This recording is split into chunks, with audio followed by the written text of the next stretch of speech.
우리가 계속 마가복음을 상고하고 있는데요. 27절부터 31절까지 말씀을 통해서 너희는 나를 누구라 하느냐라는 제목으로 하나님의 말씀을 상고하겠습니다. 너희는 나를 누구라 하느냐.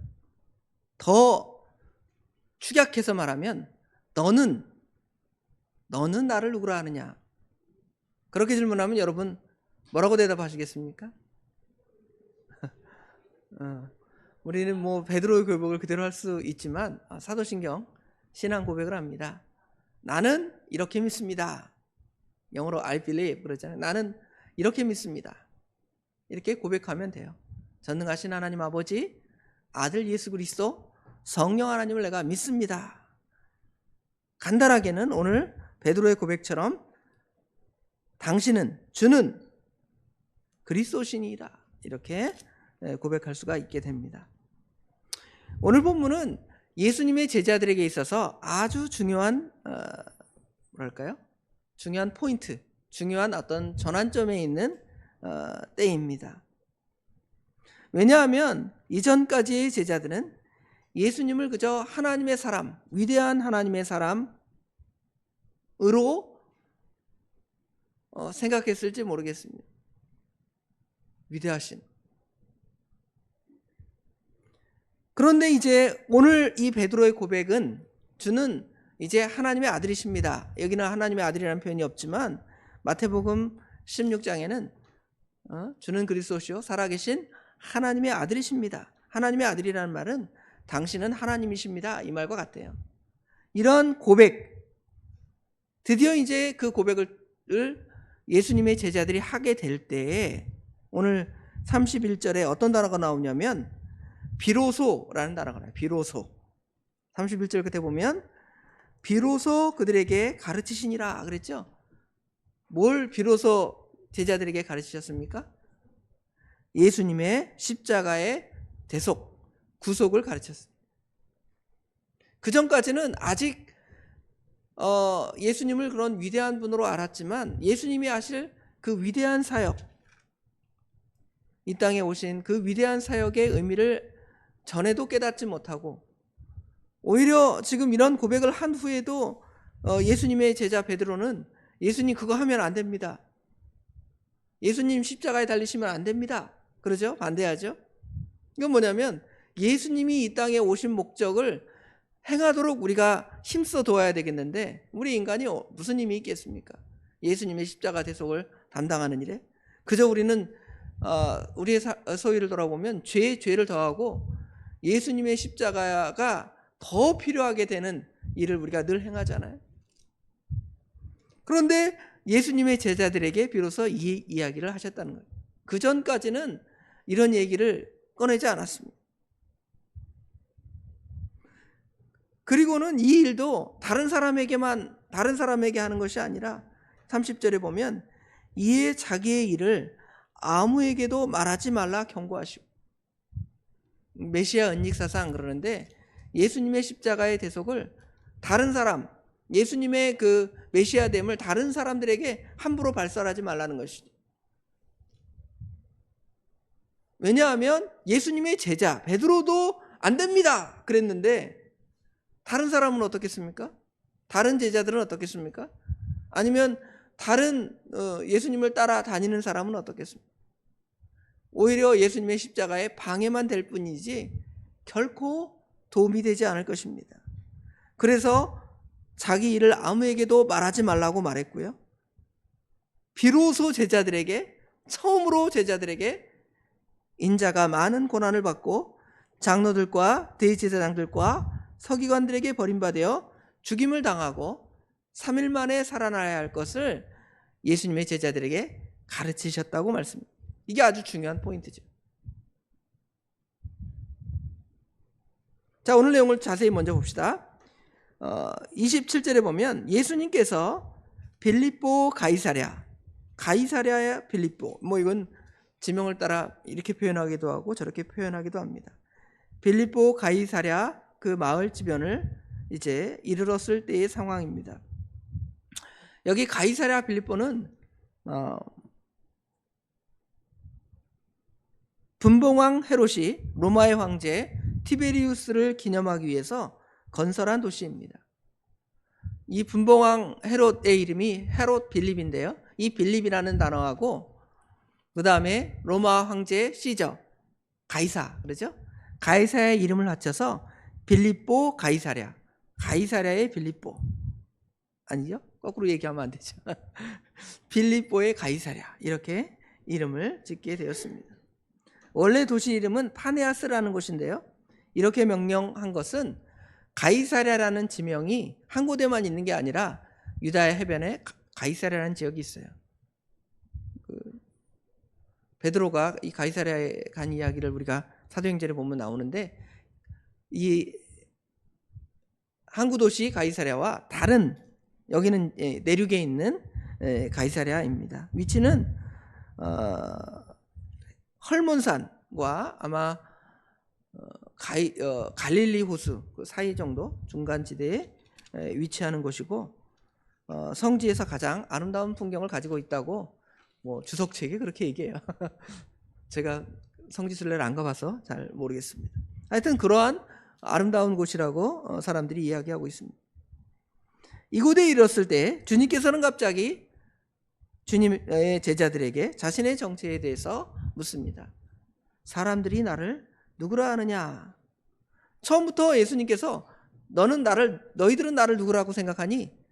베드로, 너는 나를 누구라고 생각하냐? 이렇게 질문하지 않고 뭐라고 질문을 하냐면, 오늘 제목과 다르게 예수님께서는 사람들이 나를 누구라 하느냐? 사람들이 나를 누구라고 하느냐? 이렇게 질문을 하고 있습니다. 그럴 때 이제 사람들의 생각을 총 정리하죠. 뭐라고 정리하냐면, 제자들이 여쭤와 이르되 세리 요한이라고 하고, 더러는 엘리야, 더러는 선지자 중에 하나입니다. 이렇게 답을 하고 있습니다. 사람들은 예수님의 말씀과 예수님의 사역을 통해서 예수님 달라, 전에 있던 사람들과 달라, 이렇게 생각을 하지만, 그래도 사람들은 여전히 예수님을 유명한 사람들과 연결을 시킵니다. 누구하고 연결을 시켜요? 세례 요한, 엘리야, 더러는 선지자 중에 하나, 마태복음에는 예레미야나 이러죠. 이런 선지자들과 연결을 시킵니다. 세례 요한은 우리가 잘 아는 대로 예수님보다 6개월 먼저 와서 주의 길을 예비한 사람입니다. 그러나 사람들은 그의 말을 믿거나 듣지 않았습니다. 그 증거는 뭐냐면, 그의 말의 핵심이 뭐냐면 예수님을 믿으라는 거예요. 예수님보다 6개월 전에 와서 내 뒤에 오시는 이는 나보다 능력이 많으십니다. 보라, 예수님을 딱 가르치면서 보라, 세상 죄를 지고 가는 하나님의 어린 양이로다 했지만, 사람들은 그 요한의 말을 믿지 않아서 누구를 영접하지 않습니까? 예수님을 영접하지 않습니다. 그는 금욕주의자로서 하나님의 바른 도리를 가르쳤습니다.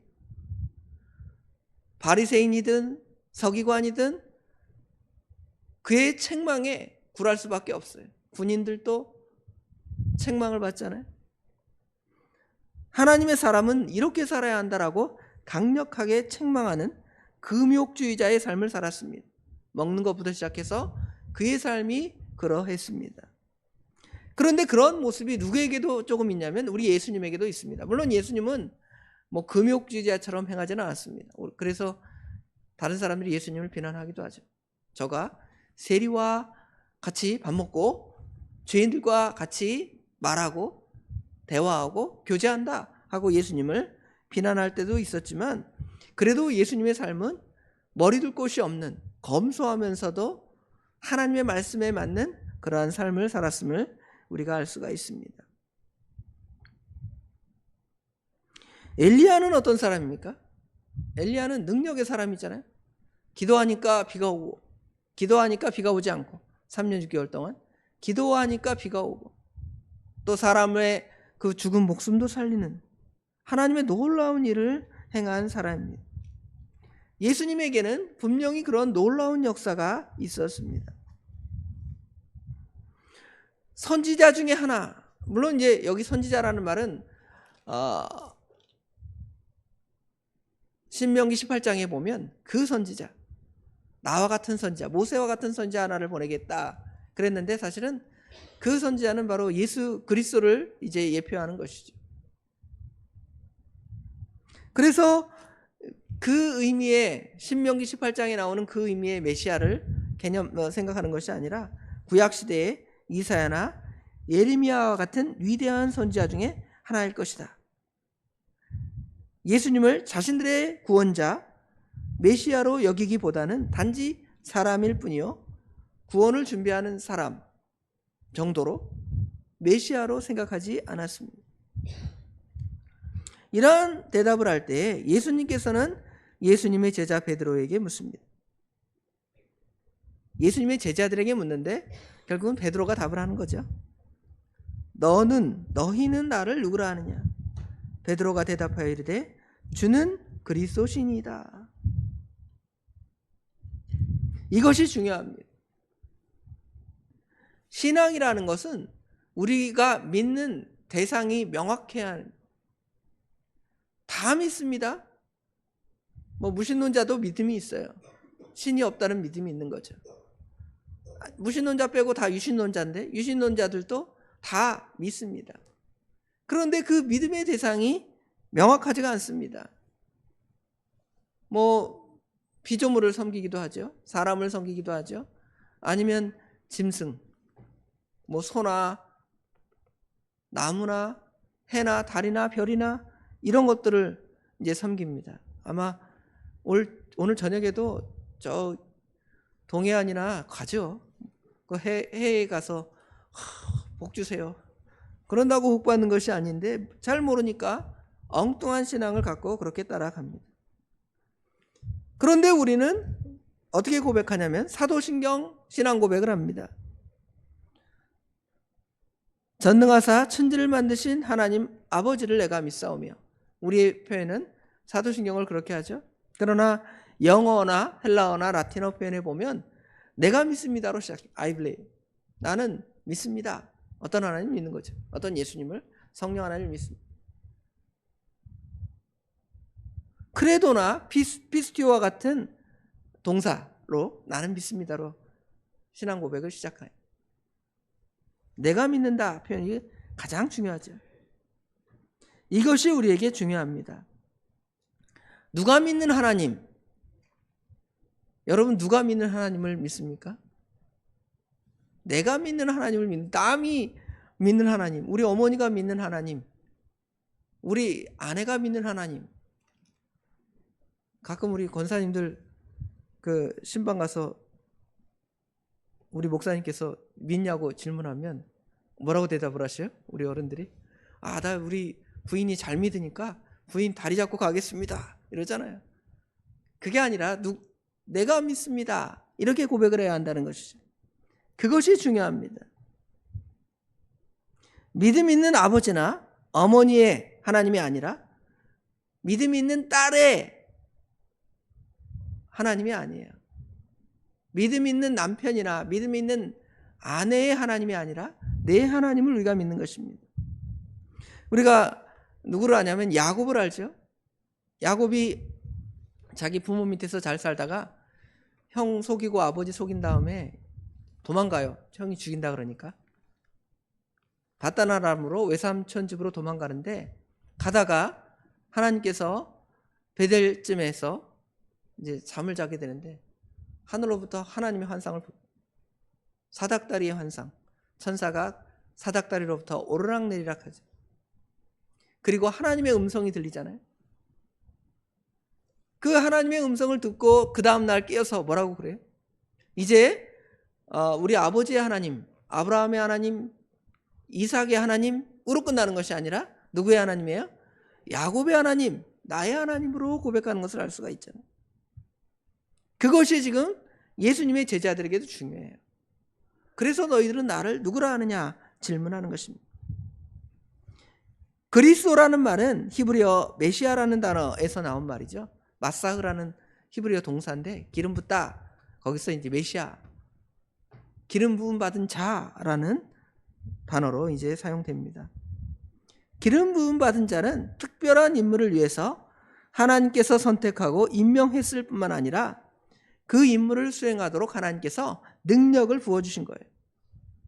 뭐 과거에는 기름 부음, 그렇죠? 올리브유 이런 것들을 통해 기름을 부어서 그 직임을 맡겼지만 오늘날 목사 안수나 장로님들 안수할 때 기름 안 붓잖아요. 그렇죠? 성령의 능력이 부어지는 거죠. 성령의 능력이 부어지기를 원하시는 것입니다. 그래서 그 임무를 수행하도록 특별한 능력을 부어준 자, 그래서 메시아, 기름 부은 자 그리스도, 왕, 제사장, 선지자에게 뭐랄까요? 기름 부음을 행했다는 것을 알 수가 있죠. 그런데 예수님께는 그리스도라는 말이 정관사 더가 붙어서 그 그리스도, 아까 말한 대로 나와 같은 선지자, 그 선지자 그러죠? 누구냐면 바로 예수 그리스도 한 분을 말하는 것입니다. 우리를 구원한 메시아가 구약에 최소 300번 이상이 나온다고 합니다. 그런데 그 메시아가 바로 당신입니다. 그 구원자가 바로 당신입니다. 이렇게 말해주는. 아까 말한 대로 마태복음에는 하나님의 아들이라는 고백이 더해지는데요. 그는 사람이 되셨지만 요한복음 1장의 고백처럼 태초에 계신 분, 하나님과 함께 계셨고 만물이 그를 통하여 지은 바 되었고 그가 없이 된 것은 하나도 없다고 고백하는 것입니다. 주님은 이 고백을 기뻐하셨습니다. 오늘 본문에는 등장하지 않지만 마태복음 16장에 보면 바요나 시모나 네가 복이 있도다 칭찬했죠. 왜 칭찬했을까요? 네가 나를 알아주는구나. 역시 나를 안아주는 것은 베드로 너밖에 없어. 그래서 칭찬했을까요? 그게 아니에요. 이 고백을 하는 사람만이 하나님의 구원에 들어갔기 때문에 진정한 복이 있다는 것입니다. 그리고 기뻐하셨습니다. 물론 이 고백이 전적인 고백이 아니었습니다. 베드로에게는. 왜냐하면 그 뒤에 보면 예수님 십자가 지면 안 됩니다. 뭐 엉뚱한 소리도 하죠. 단순하게 육신의 왕으로서 이 유대 나라를 로마의 압제에서 해방시켜 줄 사람으로 생각을 했을지 모르겠습니다. 그러나 그들이 비록 그렇게 깨달았더라도 이제 가르치잖아요. 뭘 가르쳐요? 나는 앞으로 너희를 위해 십자가에 죽을 것이다. 가르쳐 주신 것입니다. 이게 바로 터닝 포인트예요. 예수님의 제자들에게, 예수님의 사역의 터닝 포인트. 우리 성도의 그 신앙 고백이 모든 것의 터닝 포인트 아니에요. 세례받고 이제는 우리는 하나님의 아들입니다 하는 그러한 시점이 되는 것이죠. 우리는 성령의 능력을 입어서 또 성령이 우리 안에 계시잖아요. 성령이 우리 안에 계심으로 예수님을 또 예수님의 대속사역을 잘 알고 있습니다. 베드로의 고백은 예수님의 그 대속사역이 완성되기 전의 고백입니다. 그렇죠? 예수님이 아직 십자가에 안 달렸잖아요. 그리고 예수님이 그 고백을 할 때 내가 앞으로 십자가에 달릴 것이다. 그렇게 얘기해 줬잖아요. 그런 고백도 칭찬을 받았는데 우리는 그 모든 대속사역을 다 완성하신 그 그리스도의 사역을 보고 주는 그리스도십니다. 고백을 하면 우리가 뭘 받는 거예요? 영생 구원의 복을 받는 거예요. 얼마나 큰 복을 받았습니까? 그런데 우리가 그런 고백을 함에도 아까 말한 대로 베드로처럼 그 신앙이 온전하지 못할 때가 있습니다. 예를 든다면 우리가 전능하사 천지를 만드신 하나님 아버지를 내가 믿습니다. 그렇게 고백하죠? 아멘 아무도 안 하십니다. 다 믿죠? 아멘. 그러죠? 그런데 어떻습니까? 여러분에게 있는 문제가 많이 있죠. 무엇을 먹을까? 무엇을 마실까? 무엇을 입을까? 뭐 이게 대표적인 예지만 이런 염려가 있을 때 전능하사 천지를 만드신 하나님 아버지를 내가 믿습니다 하는 참된 신앙이 있다면 어떻게 했어요? 그거 아무것도 아니잖아요. 뭐 하나님 먹여주시겠지. 하나님이 살려주시겠지. 그러겠죠. 그렇죠? 그래서 우리는 늘 고백하기를 우리의 믿음 없음을 고백하는 하나님 내가 이렇게 전능하사 천지를 만드신 하나님을 믿습니다. 고백하지만 믿음이 없습니다. 그래서 어떻게 하는 거예요? 우리에게 믿음을 더해 주세요 하고 매일매일 기도하는 거예요. 그렇게 감사하면서 주님의 구속의 은혜 감사하면서 우리의 당면한 여러 문제들을 믿음으로 승리해 나가는 저와 우리 도봉의 모든 성도들이 되기를 주님의 이름으로 축원합니다. 기도하겠습니다. 아버지 하나님, 은혜와 사랑을 진심으로 감사합니다. 2024년도 저에게 허락하시고 마지막 새벽 예배를 우리 주님을 생각하며, 우리 주님의 대속을 생각하며, 우리 주님이 어떠한 분이신가를 다시 생각할 수 있도록 은혜를 주신 거 감사합니다. 당신은 주는 그리스도시요 살아계신 하나님의 아들이십니다. 이러한 베드로의 고백이 우리의 고백이 되게 하시고, 전능하사 천지를 만드신 하나님 아버지를 내가 믿사오며로 시작하는 예배의 시작을 알리는 그 사도신경 고백이 그러한 신호의 고백이 아니라 정말 우리의 고백이 되어서 내가 그렇게 정말 믿습니다. 그래서 우리의 삶이 여러 문제와 환난과 고난과 역경이 있다 할지라도 내가 그렇게 믿는 하나님이 그 문제를 해결해 주실 것입니다 하고 믿음에서는 저와 우리 도봉의 모든 성도들이 될 수 있도록 우리 하나님 인도하여 주시옵소서. 우리 성도님들의 건강을 지켜주시고, 특별히 여러 문제, 경제적인 문제, 또 우리가 알지 못하는 수많은 난관들을 아버지 하나님, 우리가 당하고 또 우리 성도들이 당하고 있습니다. 우리 하나님은 다 아시오니 들어주시고 해결하여 주시고 선하게 인도하여 주시며, 비록 답이 없다 할지라도 우리의 마음 안에는 우리 하나님을 전적으로 신뢰하는 믿음이 커져서 우리 안에 심령에 참된 기쁨이 차고 넘치는 저희들이 될 수 있도록 2024년도를 마무리할 수 있도록 도와주시며, 2025년도에는 우리 성도들의 믿음이 한층 더 자라고 성장해서 하나님 보시기에 베드로를 칭찬했던 그 칭찬이 우리에게 충만할 수 있도록 우리 하나님 친히 선히 역사하여 주시옵소서. 또 오늘 송구영신 예배, 또 사경에 여러 일정들이 있습니다. 신년 예배까지 하나님께서 우리에게 허락하신 귀한 말씀의 잔치들이 있사오니 저희들의 마음을 여사 하나님께 은혜 받는 일에 우리가 소홀하지 아니하도록 우리 하나님께서 함께하여 주시옵소서. 오늘 하루 주님께 온전히 맡깁니다. 우리 주님께서 우리의 모든 것들을 친히 주관하여 주실 줄 믿사오며 예수님의 이름으로 간절히 기도드리옵나이다. 아멘.